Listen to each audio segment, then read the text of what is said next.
അഷ്ടമുടിയിലെ മീൻ വിഭവങ്ങളുടെ രുചിപ്പെരുമ പരിചയപ്പെടുത്തി Prakkulam government LP school Ashtamudi കായലിൽ കണ്ടുവരുന്ന മത്സ്യങ്ങളുടെ പ്രദർശനവും കുട്ടികൾ വീടുകളിൽ പാചകം ചെയ്ത മത്സ്യവിഭവങ്ങൾ ഉൾപ്പെടുത്തി ഭക്ഷ്യമേളയും സംഘടിപ്പിച്ചു. റിപ്പോർട്ട്. എന്റെ തുഴത്തണ്ടിൽ താളമിട്ട് തുടിക്കുന്നോള് അഴുക്കത്തുണ്ടിന്റെ പോളയരിഞ്ഞു വെച്ച് റാണികിലുക്കത്തിൽ നടകൊള്ളും പൂനിലാവത്ത്.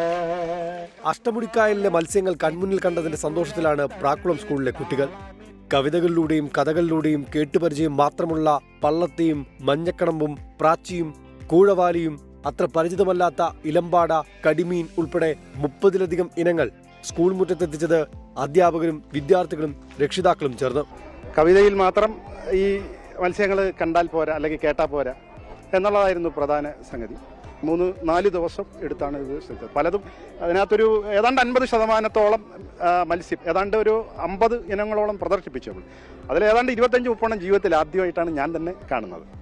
വിദ്യാർത്ഥികൾക്കായി മത്സ്യയിനങ്ങളുടെ ഭക്ഷ്യമേളയും സംഘടിപ്പിച്ചു.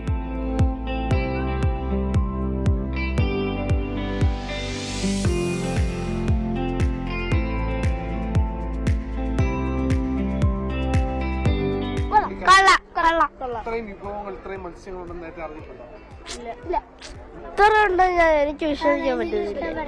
ഞാൻ കാണാത്ത ഇനം കുറെ മത്സ്യങ്ങളെ ഞാനിവിടെ കണ്ട്. പിന്നെ കവിതയൊക്കെ നല്ല ഈണത്തിൽ പാടി. ഇതുപോലെ പരിപാടികളെ സംഘടിപ്പിക്കണം എന്ന് പറയും.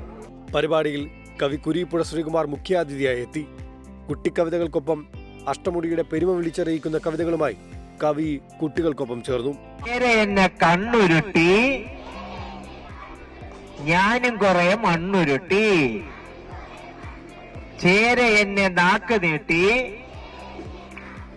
ഞാനും എന്റെ കയ്യു നീട്ടി. സ്കൂൾ മുന്നോട്ട് വെച്ച ആശയം രക്ഷിതാക്കൾ ഇരുകയും നീട്ടി സ്വീകരിക്കുകയായിരുന്നു. ഞാൻ വിചാരിച്ചില്ല ഇത്ര ആൾക്കാർ വരുമെന്ന്.